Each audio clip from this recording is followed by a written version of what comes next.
Special episode coming at you guys. So Don Henig, who runs AccrueMe, took the time to interview me. And so what this interview is just kind of a story on how I went from CPA to full-time Amazon seller in less than a year. Really what drove me to that, what worked, what did not. I hope you guys can learn some from it. Don runs a fund called AccrueMe. It's an investment fund specifically set up to fund Amazon FBA businesses, private label, wholesale, a bunch of different businesses. So he's a good player to know in the industry.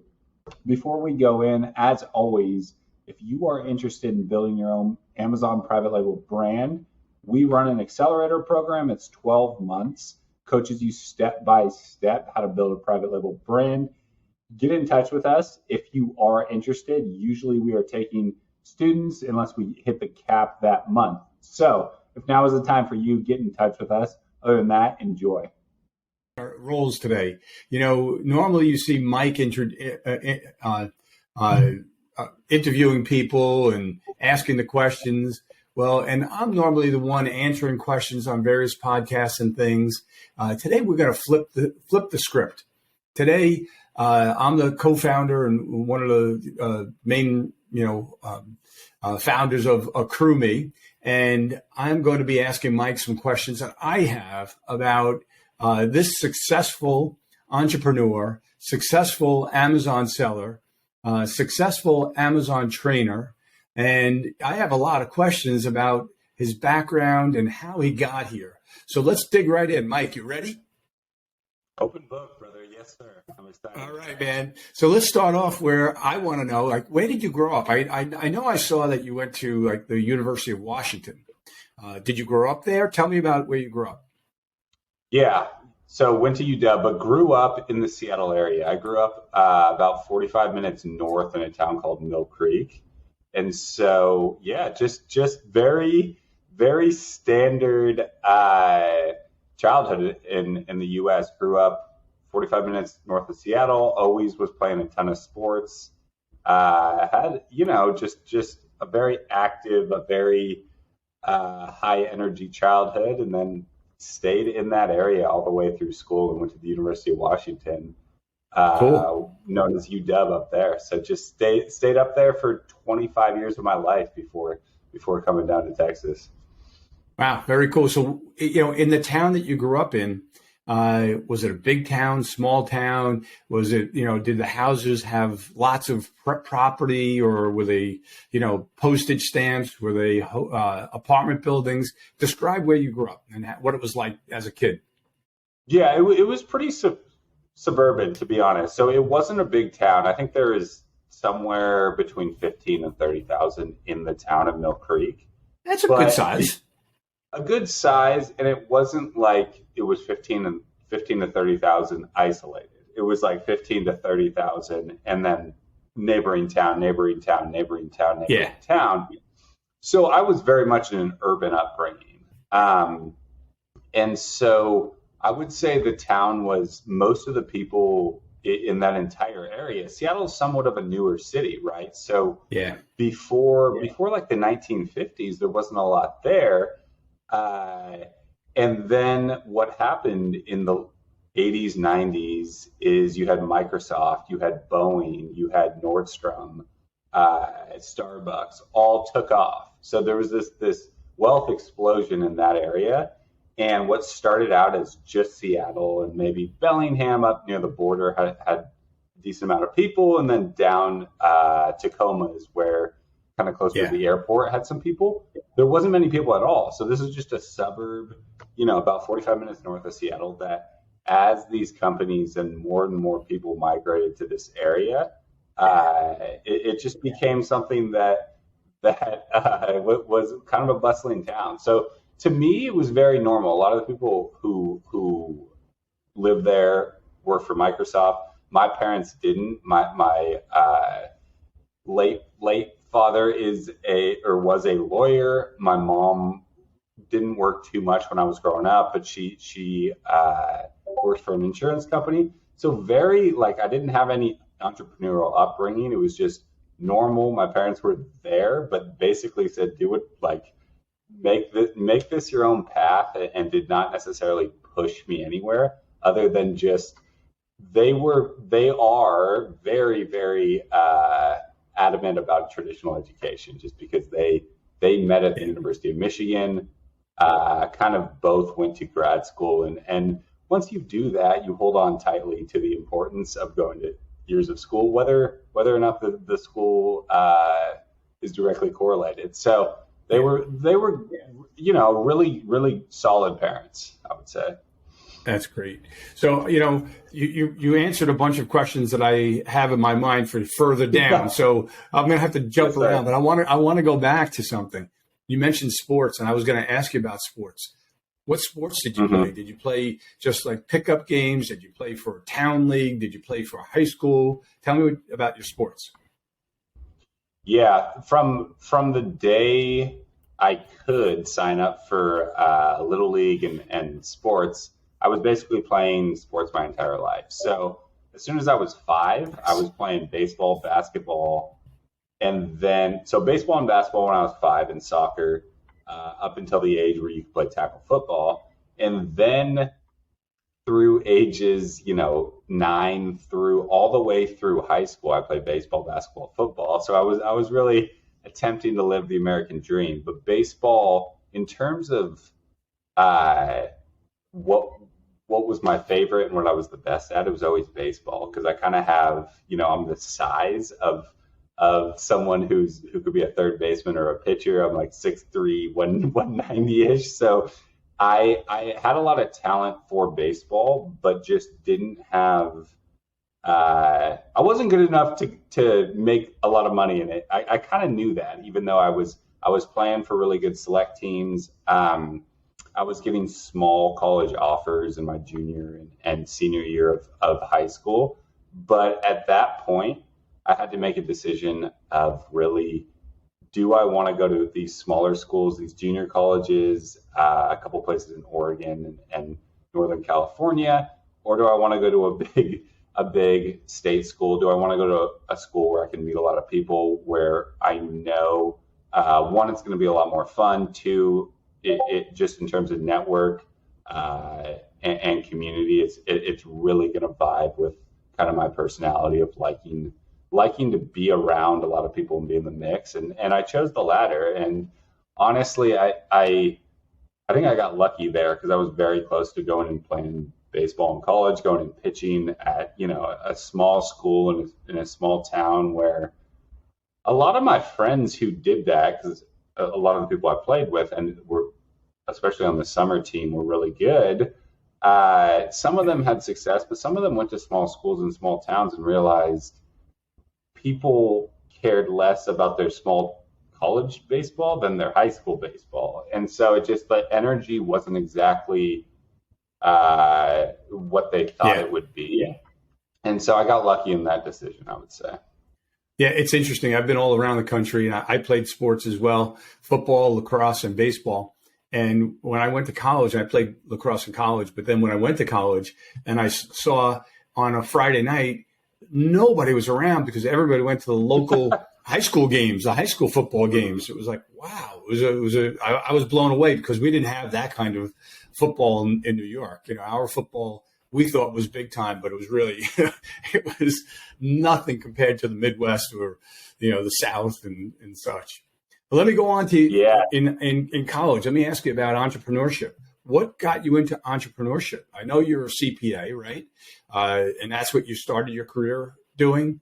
So, what got you into entrepreneurship?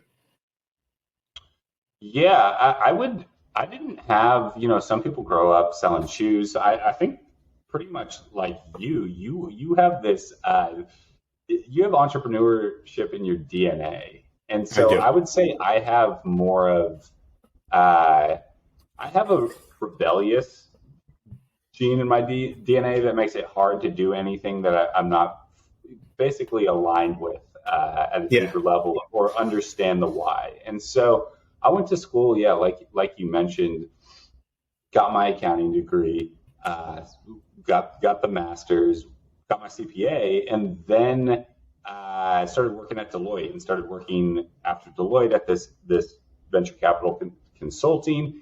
And it was just so boring to me. I was working 50 to 60 to 70 hours a week, especially in the winter. The pay in accounting isn't all that crazy. So you're working a lot, you're not making a ton. And bigger than that, even, I was just simply not, when you're in an admin role, which I would say accounting is, especially a lot of finances as well, you're not really adding value. You're definitely not creating anything. You are essentially organizing what everyone else is doing and presenting it, but you're not actually creating. So I just had this underlying dissatisfaction with what I was doing, although I was moving up and the career trajectory was, it was cushy, right? Like there was no risk that I wouldn't continue to kind of make this 6-figure salary as I went, but there was just very little upside and no excitement, and then there was no creativity. So that basically, I knew all the way back in, I would say 2017, I kind of hatched a plan in my mind. I said, okay, I'm living up north and I'm working accounting for that VC consultant at the time. I don't want to go back to school, and I don't want to work for anyone else. So I started looking at what are my options, and I started out just doing what everyone typically starts out on, the how to make money on online Google search. And so first round of that was 2017, and the first thing I found was search engine optimization, so SEO, and building lead generation sites. So I dove into that as soon as, basically in between my research and when I actually started, I moved to Texas, and that cleared up a lot of time on my schedule because I wasn't around all my friends, family, this entire network. I had all of a sudden time to focus on what I wanted to do. And so as soon as I got to Dallas at that time, I started building this SEO business, and I essentially would, through keyword research, identify high ticket blue collar markets. So fencing, house cleaners, roofing, siding, things like that, where there was a lot of demand and not a lot of supply in terms of Google page 1 results. I would build a very simple marketing site that would rank on page 1. When calls started coming in, I would sell that site to business owners. And I still have a couple of those sites today. And you'd sell the site, or would you sell the leads? Well, I would sell the leads. That's a good question. No, I would retain the site, but you essentially use a tracking number so that the calls come into the number on the site, but redirect to their business. Mm-hmm. And then the online submission forms on a website go directly to the business owner as well. So nice. The pitch was I'm getting 40 calls a month, or hopefully more than that by the time I was selling. I'll let you try it for 7 to 10 days. And if you like it, here's what the rate would be. If you don't, on to the next one. And so, like any other free trial software or service, once a business owner who's hungry for leads and hungry for business gets all those calls, it was a pretty easy sell. So that's basically what I did. I did about 5 to 6 sites of those. And that, although it never turned, it was something I could have scaled, but I didn't. Oh, definitely. And you can, it's a great business, but I knew I didn't want to do that long term because there's very little connection, right? You build the site. That's true. You rank it for 90 days. It ranks, you sell it. That's it. And so it's clean. It's a great business model, but it didn't excite me.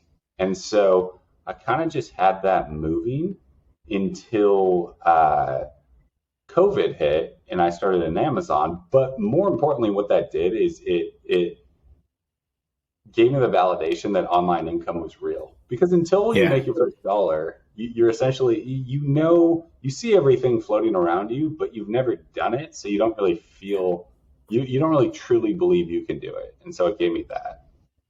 Wow. Interesting. I have friends who have built lead generation sites, and I've gone to LeadCon in Vegas, where all the lead generation sites are.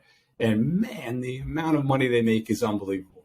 But they're generating, like my friend generates leads for mortgage industry, for real estate, for insurance, for colleges. Who would have thought? People. You would think colleges get enough applications as it is. No, they're buying thousands and thousands of leads at like $25 a pop. It's amazing. It's amazing. So you mentioned Amazon, but before we go to Amazon, I'm going to step back actually first on the CPA test. How many times did it take you to pass the CPA test? One and done, every single one. One and done. Man, that's impressive. That's impressive. I mean, the way my company at that time, Deloitte, structured it was that I think I interned before my senior year. And then after senior year of college, after the master's year, but everyone has to go to 5 years of college to sit for the CPA. It's ridiculous, but that's the way it is. Right. So in between when I graduated in late May, June, and started in late September, there was like 3 months. So I probably knocked out 2 or 3 by the time I started. And then you don't have to start and have your CPA. So then took a couple more tests while working and just, luckily I was a good test taker. I was just not that I was into and so I would just study. I would study hard, especially for 4 weeks. It's like everything I do is, I think it's better in bursts, whether it's fitness, whether it's business. It's like when you have it, just go right to it, pure focus. And so, luckily or through due diligence, whatever it was, knocked him out first try. Yeah, my wife missed it like 3 times. So it's hard. It's not easy. Yeah. It's hard because it's a very boring test. All right, let's go on to something exciting. Amazon. So, you mentioned you were doing these lead gen sites, SEO sites, and then, you moved into Amazon. How did you do that? What made you think about Amazon? You already were online. You were already building a business. You may not have loved it, but what made you jump over to Amazon, and how did you learn about Amazon? Yeah, so going all the way back, I think that was March 2020 when I started. So it hasn't been that long, but I thought you've been doing it so much longer. No, it's only been 2.5 years. What people don't know is I know you as a very, very successful seller. And I know Mike, by the way, because he worked with Akrumi. And, I got to see his numbers in his account, and we got to become friends as a result of that. And it's been really, really positive. So to hear that you started that recently is pretty amazing. So go ahead, tell us the story. I'd love to hear it. Yeah, and just to mention there, you guys were a big help in that early success. It's tough to. I'll go right back to your question in a second. But sidebar is that if you are successful early in Amazon, which, hey, like a little bit of luck, whatever, it's hard to catch up to the inventory that you need. So some the opportunities, through me was monumental in me catching up because my cash flow definitely wasn't going to otherwise. So anyway, thank you. I remember you and I having the cash flow conversations. Yeah. And that has helped me to this day understand the entire inventory management process. So that's great. So go ahead. How did you start? What made you dive into Amazon, and why were you successful like this? So what made me start was it was March 2020. I remember it well. If most of you were alive, there was another thing that happened in that month, and that was the pandemic started. Yeah. Who would have thought? I thought you were gonna say that my stock account crashed.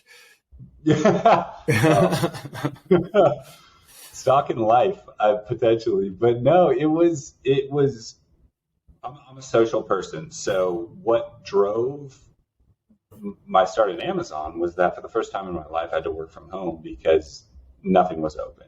And so I was working, especially in March, which is part of the winter and busy season in accounting, you're working a lot of hours. So I was working 50, 60, 70 hours a week.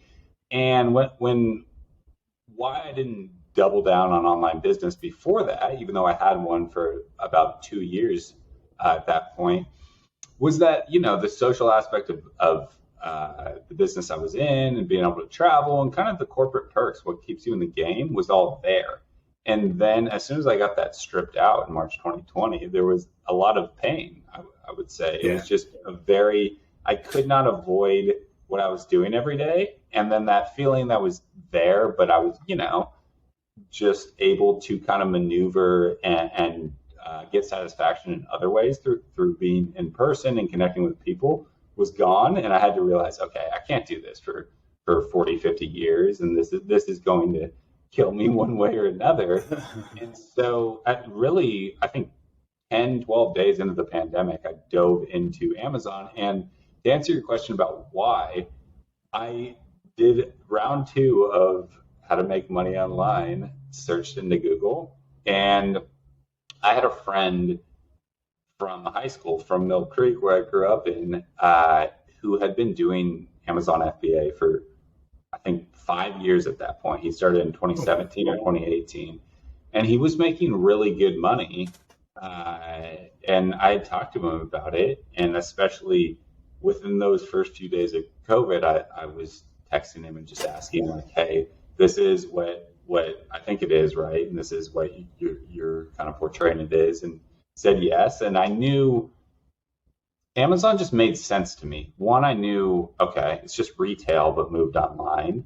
And then I understood that everything was moving toward Amazon. I was buying everything already by that point on Amazon. Right. Also, the pandemic, I realized, okay, if I don't know how long this is going to go. It's probably just going to be a 4 to 6 week thing, right? But not still going.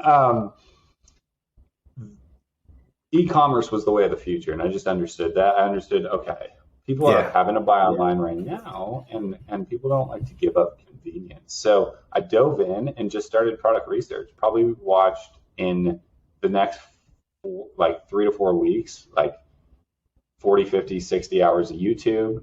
And then, coming from a background, I was lucky to be in an accounting data analysis background, because product research is essentially just data analysis. So that using software to understand markets, niches, keyword demand, how to get to page 1, it all made sense to me, because to be quite honest, it's a lot easier than what I was doing at my day job. And so it kind of just made it all felt fluid. And I ordered my first product, and it launched. So the first sale was made, I think I started product research in March, March 14th. So you dove right into private label, right? Yeah, I went right into private label. I just figured, one, wholesale, you need a lot of money, and you couldn't, reselling at that time would be hard during a pandemic. And so I just dove right into private label and just kind of consumed what I would say was a couple courses just via YouTube. And then I ordered, and my product, shipping times were quick at that point. So my product got there before the end of May. And I made my first sale May 29th of 2020. And then, so, that product, a few sales a day. I think June I did like 4,000 or 5,000.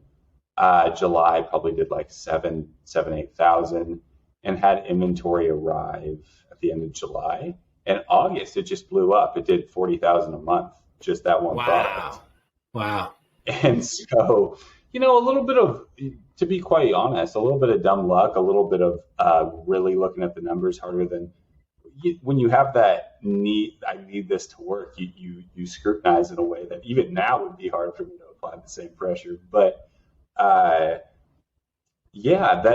just saw that work in August, and then that 40K month, before that month was even over, I had products, I think 2, 3, 4, and 5 over because I saw this as a way out of the pain that I was in daily, because I was still working, a lot of hours on my CPA job. So I essentially said, cut off everything that you don't have to do in your life, and double down until this works. And Smart. Yeah, 2 out of the next 4 products I launched were horrific mistakes, but then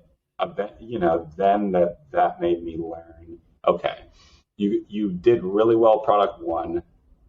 Out of the next 4, two are just, you're going to lose money. 2 are doing well. What's the pattern here? And so I went back. I think by like November, by the time enough time to get another product in before Black Friday, launched one more, and then had a really big Q4. And fast forwarding, not fast forwarding too much, but by Christmas of that year, I quit my job. And so what I didn't necessarily know was that Q4 numbers are super inflated. So I was quitting my job after the first, Black Friday, all the way through the first couple weeks of December. And because I was making, much more with Amazon at that point than my job. And then, that definitely came back the first couple months of the next year. But I had seen enough where I was like, this is it. I'm going to figure out how to make this work. And that's kind of, still where I'm at today, with just like, this is it. I just have that fire of each product still, this business set me free from something I dislike. So it's a beautiful thing. That's pretty cool. That's pretty cool. So you started out with one product, then you went pretty quickly on to the next and the next and the next, and 5 products. Two of them didn't work. You say horrific mistakes. How much money did you lose on each of those 2 products that didn't work? I don't know. Yeah, horrific mistakes might have been a little. That's where I was going. That's what I was going for. I didn't think it was going to be horrific. They were COVID products, so they were automatic hand sanitizer dispensers. And the horrific mistake was trying to jump on a trend, which when you're new to a business, that's such a common rookie mistake. So I probably lost. I don't even know if really I lost that much money, because the first couple orders before the entire market became a price war, I was actually making some money, and then it was quickly PPC costs went skyrocketed. Everyone was selling those, and I think I lost money, but I don't know exactly how much. All right, if you can't remember how much you lost, it's not a horrific mistake. Well, maybe it was pure. I don't want to look at the P&L for those products, but it wasn't. I can remember horrific mistakes from me. That's amazing. So, successes and failures on Amazon. Give me, a success or 2, something that people can learn from, that you did really well with, and why. Yeah. So, do you mean products or in general process? I think products. I think products. It can be in general too. You know better. The first product I did, and I'm still selling, is a Galaxy projector. And so, if you are like, why it works so well is why any product on Amazon in a private label sense will work well. There was extremely high search volume, and not just extremely high search volume, but extremely high search volume for keywords that near 100% of people searching that would be looking for your product. If they were going to search the word Galaxy projector or 9 variations of that probably had 150,000 searches per month, and not buying and they were not looking for a Galaxy projector, it would be insane, right? So having super specific high search volume demand really helped. And then understanding I didn't really understand it at the time, but why it worked was that there was no sellers really with more than 100 or so reviews who were selling that product. And so page one had a lot of accessibility.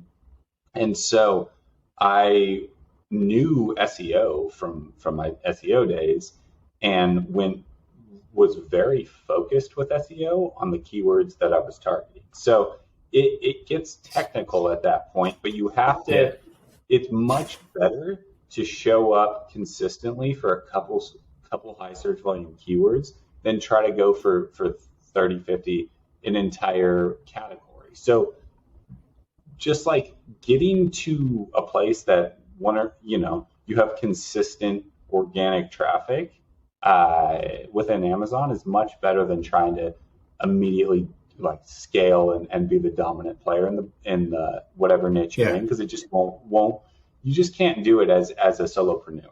And so I would say that worked in general. What also has really helped me is looking at my P&L by product and not getting married to any product. So if something's not working, it's not like VC where it's 20% would work and 80% don't. It's kind of the other way around. It should be about 70 to 80% of the product should go well. But if products are not making money, I'm not married to these things, and I will just stop them, and that's it, and we keep going. So I think a lot of people think, it's like you've been selling a product for 6 months, it's consistently breaking even or not making or losing money, and people just, it's the sunk cost of I've already done it, I think this can work, and you shouldn't do that. Just let it go. A good product will make money pretty much from day one. Yeah, it's always a mistake to chase it and say, I just love this product. Everybody else should love it too, and eventually it's gonna catch on and it's gonna be a home run. No, if it's not making money, leave. I'm gonna go back to stocks. I tell it to people all the time. If you own a stock and it's down, and you just hold on to it because eventually it's going to come back. You know what? It might come back in 10 years. Sell the stock, take the cash, and put it into something that's going to be better. That's going to make you money. And you'll make money for a long time while that stock may or may not ever come back. Same thing with Amazon. If you have, a dog, get rid of it. If it's not making you money, get rid of it. Move on. Go on to the next thing. Take the money you have invested and just get out of there. Put it into something good. Yeah, that's such a good point. You don't necessarily want to create an Amazon business because it's a passion project. I've fallen in love with the process of selling on Amazon, but not one product specifically. And so if your goal is for it to, be something that's making you money and giving you freedom, you have to be willing to shake things immediately if they're not growing your business. So listen, I want to ask you a high-level question about how you run your business, and then I want to go into why you started training other sellers, which is an interesting thing. Like, you can make all the money in the world on your own, but why would you take all these secrets and knowledge and give it to other people? So let's start with, I know you as a very organized guy. Obviously, you're a CPA. You know the P&Ls. You just talked about looking at the P&Ls per product, which is really smart. So what tools or theories do you use to stay consistent in your business, to stay organized in your business? Tell me about that. There's only the beauty of private labels. It's a very, I would say, clean business because it's pretty much the products you buy. Those are your costs, and then the only additional costs are the fees Amazon's going to take out, which is the commission fee and the shipping fee, and then any marketing fees. So I use one software in my entire business, and it's Helium 10. And basically, they are set up. They were created by former Amazon sellers, probably current Amazon sellers, but essentially it's the product research tool. now it has like 20 plus tools, and every one, it's not, most softwares that have a ton of tools don't do any well. And this is the exception. So it has a, P&L function. They have basically every function. They have a portals tool where you can create landing pages, insert cards. They have market analysis. Basically anything you'd want to do, even pull audiences via a feature. Basically, I could go on and on about Helium 10, but in a PL business, a lot of softwares will come solicit your services once you have an Amazon seller account. So I would just say the less the better. And if you can organize everything in one place, that works. Because when I first started, I thought I needed all this data.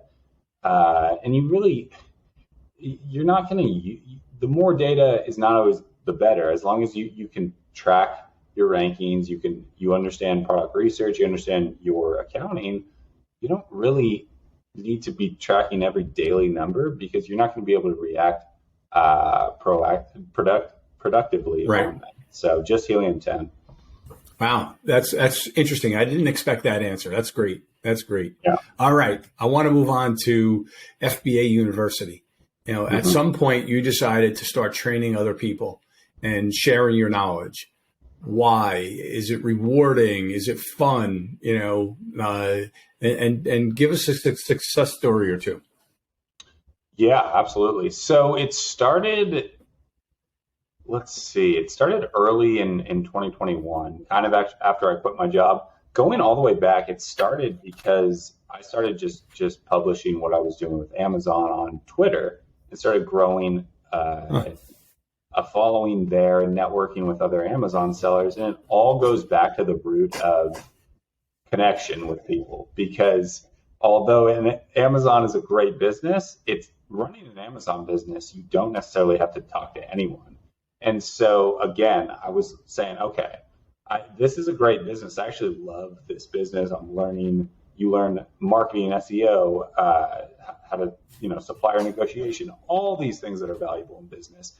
But I'm not necessarily like connecting with anyone on a daily basis. Amazon customers are Amazon customers, right? And so I started, social media was the go-to, and then, social media gets a bad rap, but it's beautiful for entrepreneurs. And so just through building a little following, networking with other Amazon sellers, I started realizing, one, it just started with both direct messages, asking a bunch of questions on Twitter, and then a couple friends in my life who, someone quits a CPA job, and I spent the next 3 months in Costa Rica and Colombia. So someone quits a CPA job and then goes and runs their online business from theoretically the beach, although you don't want to work on the beach.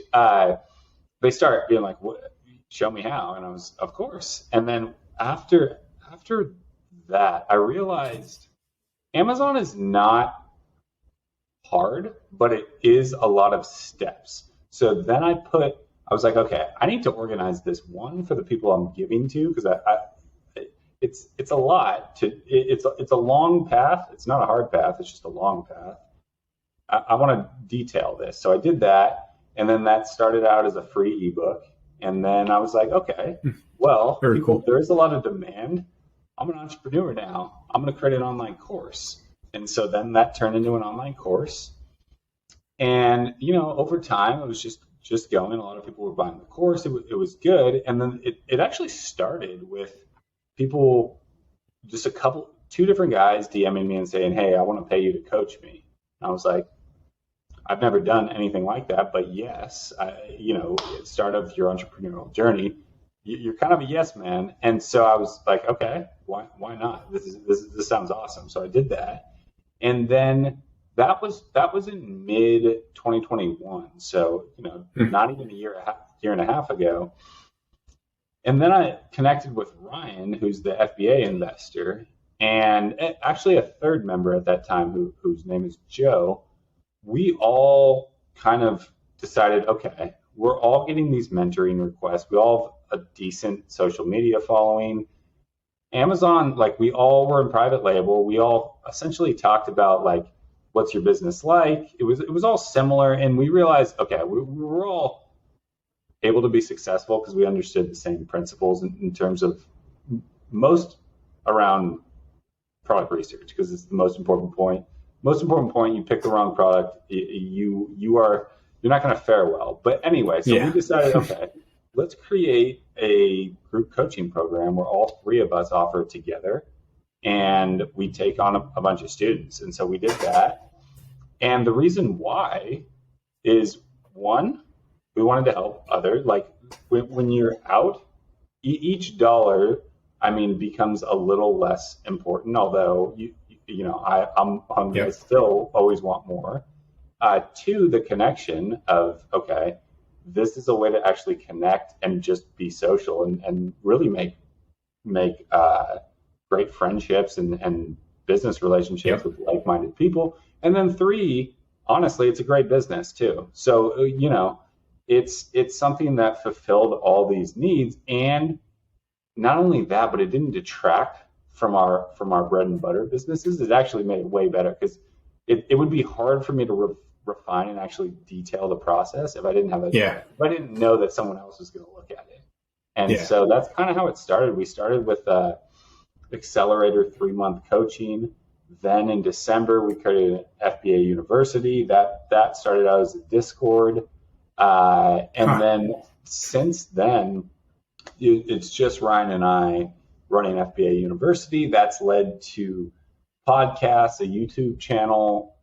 We've direct mentored probably 40 people at this point. And we changed the program in June of this year from a 3-month to a 12-month, because although you can learn the entire process and launch your first product, we didn't like the feeling of, okay, you launched a product piece, because it felt like a quick transactional, right? So we said, okay, let's make it 12 months. We were both able to get to a point where, was it a financially sound decision to quit our jobs? Maybe not, but we were at least solidified business owners. Let's stay with people until they're that and really show them. So that's kind of where we are today, and we're moving and grooving with what we call now our Accelerator 2.0 program, as well as so what sometimes it confuses people. We have FBA University, which is our company. Okay. Through that, we have a private Discord, and that's like, usually it's $49 a month. It's aimed kind of at resellers and people who are just brand new. And there's content on every business model: wholesale, online arbitrage, private label, obviously, as well. And then for people who want direct mentoring and private label, we have the Accelerator program, and that's where we're basically on the ground floor. We're vetting their products. We're getting on calls daily. And so, it started out with just needing friends. Once you're a solopreneur, and then it led to this. Yeah. Well, what I got out of all of that is, you're successful. You're sharing it with people for free. You were helping people, and then it turned into a business, and that's really how a lot of businesses start. For good people, you're a good guy. That's what it comes down to. You're a good guy. You want to help people. You're changing lives. Whether you admit it or not, that's what you're doing. You're changing lives, and you're making a little bit of money along the way, and hopefully it becomes a lot of money. But you're helping people make a lot of money and change their lives in a positive way. And that's just who you are. You're a good guy. So with that note, we're going to be wrapping up. So I have two final questions for you. And by the way, none of this is scripted. So here's the final question. We're going to go to, the typical podcast question, like, what is your favorite book, whether it be a business book or a personal development book, something that the people in the audience listening would say, that's a book I should get. Yeah, I'll go to these. My favorite book always changes, because it's basically always one that I've read really recently. My favorite book on business is called Influence Okay. by Robert. It's on the shelf. Yeah, Robert Cialdini, and it's Okay. Yep. basically Oh, yeah. yeah, he's a PhD psychologist, and it's basically anyone who's in any form of marketing, which is basically any business owner. You Yep. should read this. It details the how psychology influences marketing. It details. I mean, they use a lot of like cult studies. It's such a fascinating and well written book that it just struck me because I've read a lot of business books and most are super technical and it's hard. Technical business books or like tactics are tough, but theory and understanding the why always works best. So Influence would be my favorite book there. I think my favorite book overall is Awareness by Anthony DeMello, just because it and I'm just finished it, and so for not the first time, but it essentially comes back to what we all know is that if presence is everything, and so it simplifies the spirituality world, which especially if you've been into for a while, you can go a lot of different ways, and there's no answer. But this seems to give an answer, and it's just written in a way that that resonated with me. So I'd say, yeah, Awareness and Influence. Very nice. So is there anything you do? Oh, I think I've probably told you my favorite. I have so many favorite books, and it's funny. There, one of them from a business standpoint, but it's a life book as well. It's called The Compound Effect by Darren Hardy, and it basically in a sum. You could read this book 100 times, listen to the audio, and never get tired of it, and always get something else, extra out of it. But basically, doing something, a small change in a positive way consistently over a long time. You don't have to go out and run a marathon. You can walk a quarter of a mile.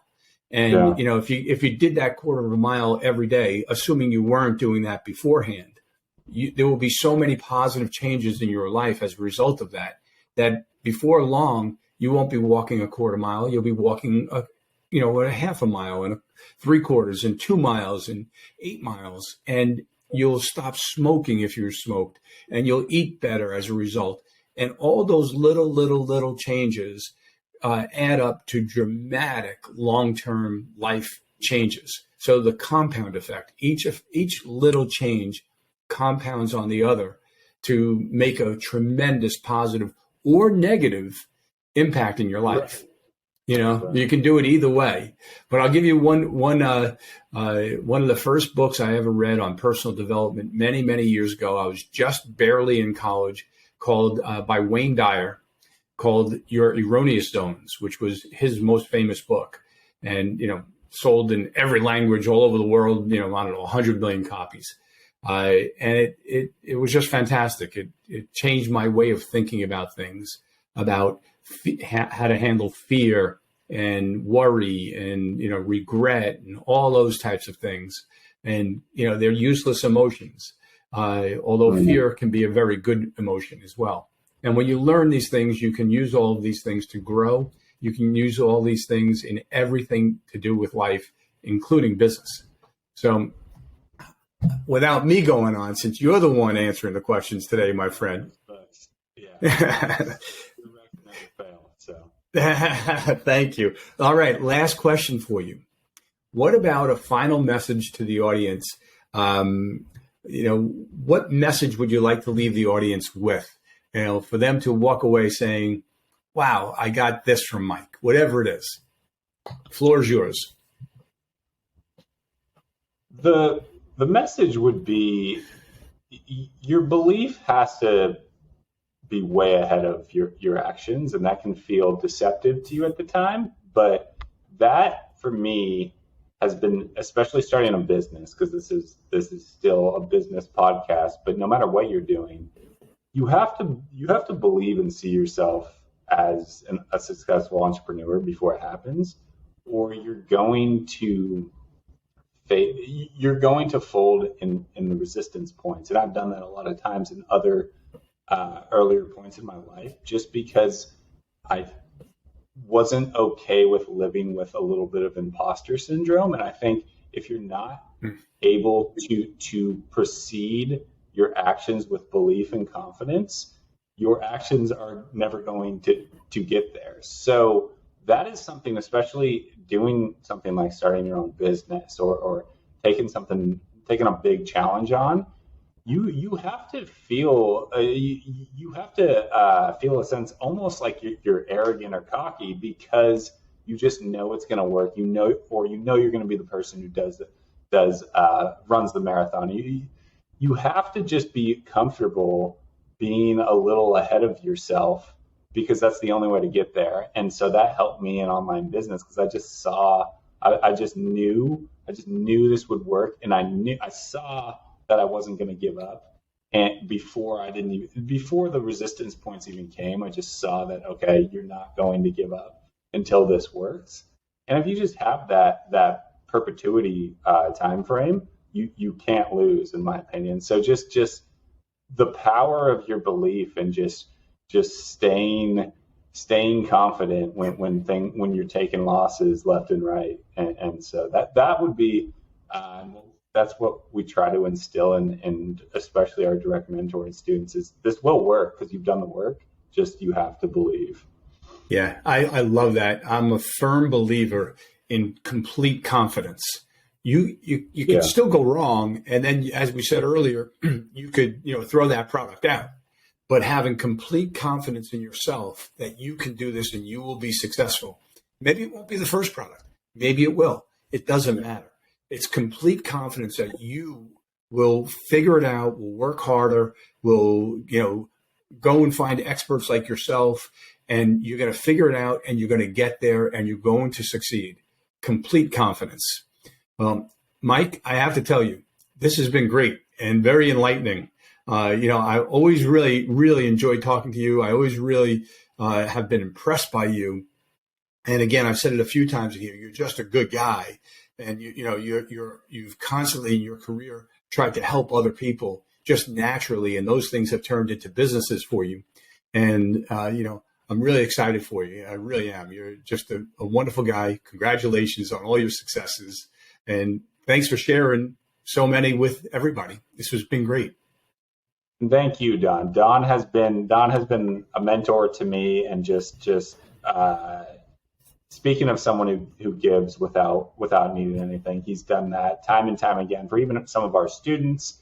And so, thank you for taking the time out of your busy day. And if you are selling and you are growing at a certain point, definitely check Accrue Me out, because his info is on the show notes. Or just contact Don, because he's going to help you a lot more than you even know. So thank you, man. Thanks, Mike. My pleasure. You're in charge now, so you got to